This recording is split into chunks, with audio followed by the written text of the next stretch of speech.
Good afternoon, everyone. I wanted to record a video real quick about a question that was asked in my group, the World Visionaries United, where there are a lot of empath and empath warriors. So we have an interesting set of challenges that we like to talk about. But because I think this is not just a specific topic for the group, I really wanted to record that so I can post it on my YouTube as well and can reuse that. So today's topic is about relationships. So I had a couple people reach out to me. It was not just one person, actually, it was a few who said, well, I can't seem to be able to establish successful romantic relationships. It feels like because of my empathic ability, especially those who are clear cognizance, meaning those who are able to intuitively know about the future, that it makes it really hard to date. And a lot of them also say that they struggle because they're able to detect lies, and often there's already this expectation that men lie anyways or women lie anyways, either way. And one of them also said that I'm reading this, she also picks up on so many things about people, it becomes hard to connect with a man who she knows, where she doesn't feel like he needs help. But on the other hand, they're all looking for an equal partner. So there's a lot of things that come to mind, especially when it comes to relationship. And I think in particular women who are very highly sensitive tend to always fall into the help trap. That means we don't really become friends with other people or get involved emotionally if we can't help them.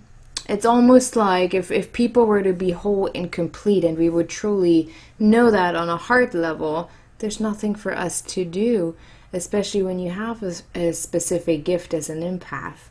And if there's nothing for us to do for a person or help a person, then we don't really have a purpose. When we don't really have a purpose, we feel lost. When we feel lost, we feel like we're nobody, so why we're even here, which can lead to depression and anxiety, and potentially worse.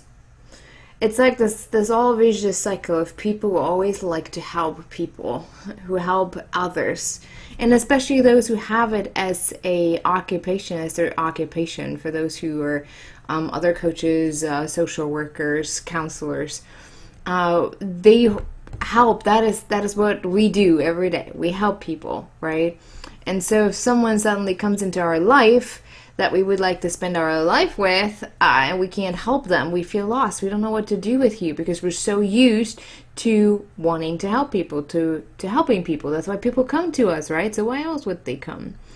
So I think if someone struggles with the ability to create romantic relationships or to keep romantic relationships, it is necessary to really look at our own expectations, into the other, like of the expectations of the other person.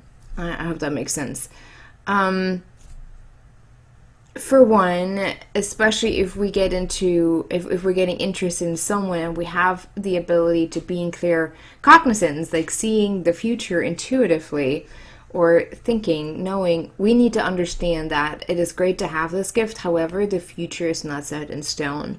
We cannot predict the future because at any given time, there is no future. Like, we're in the moment. So anything that is happening now, in what I say and how I think and how I perceive my life, it can look 100 different ways what's going to happen in 5 minutes. So it kind of takes away the individual person, like the individual being, if we believe that what we intuitively know could happen it takes away from the person. It takes away from their journey. It's almost like we already know and predict their journey that they're on. So this is the decision that we make in this moment. And that is an assumption, and we all know what assume means, right? Letting go of thinking that we have to know it all is the first step. Something that has happened to me in my own relationship was that I always felt like I had to push my husband. I had to help him move forward. But eventually I got really burned out with, like, after 3 years of being married, 2 years. I felt like I had to always pull him, and it was really hard. I wanted to help him. I wanted to see the potential that I saw in him. I wanted to push him in the direction that I knew what was possible for him, right? But it was really, really exhausting. At some point I was like, that's too much work. Like, I started to feel a slight resentment because I'm doing all the work and you're not doing anything. And one of my coaches, she said, well, you need to get off his path. I'm like, what? What do you mean? Like, we're on the same path. Like, we're married. She's like, no. Just because you're married doesn't mean you're on the same soul's journey. You both have to learn different lessons to move forward. For some reason, you chose to spend that life together knowing that each one of you is having a specific role in your development, on your journey, on your path, but that does not mean that you're here to pull them or push them. We are never here to pull them or push them, because if we were to do that, they would never learn the lesson that they're here to learn. And sometimes people get stuck in that cycle until they finally learn, and sometimes it can take a few lifetimes. But when we want to spend the rest of our life with someone, or if we want to get into even a romantic relationship in general, we have to understand that the other person is their own individual on their own journey. And we're only there to walk that journey with them for however long it is meant for us. And understanding that, it takes away the needing to help them, to push them, to pull them, and just accepting them for who they are in that particular time, and within a particular moment, wherever they're at on their path. So what my coach said to me, she had me do this exercise where I was envisioning myself on a path, both of us, and there was my husband and there was me. And she asked me, where do you see yourself on that path? And I was like, well, definitely in front of him. I seem to be walking faster than him.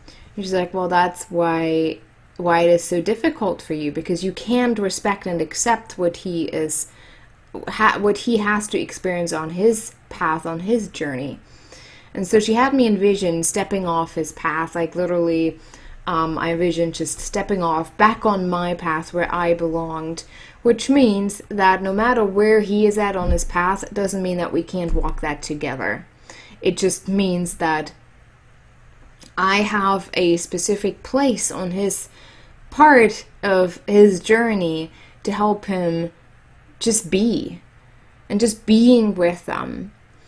Having the need to help someone, or feeling the need to help someone, and if I can't help you, I can't be with you, that has more to do with you. What are the reasons? What does it give you if you want to help someone all the time?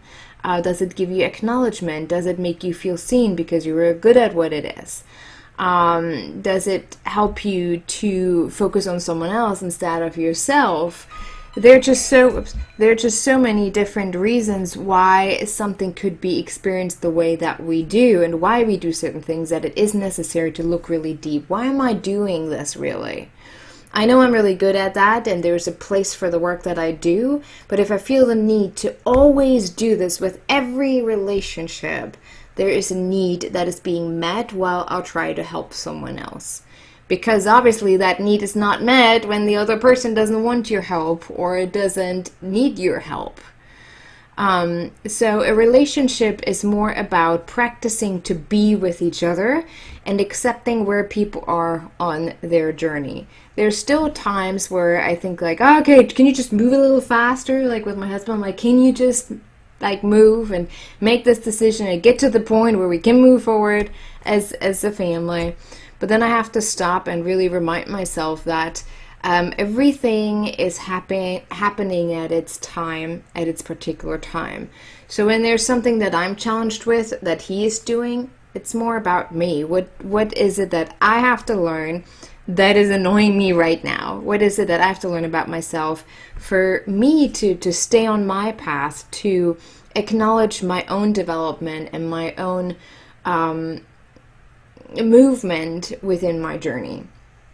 So there are a lot of questions to really ask ourselves. For one, what is it that I'm looking for in another person? Can I be okay with just being with them instead of trying to take them apart?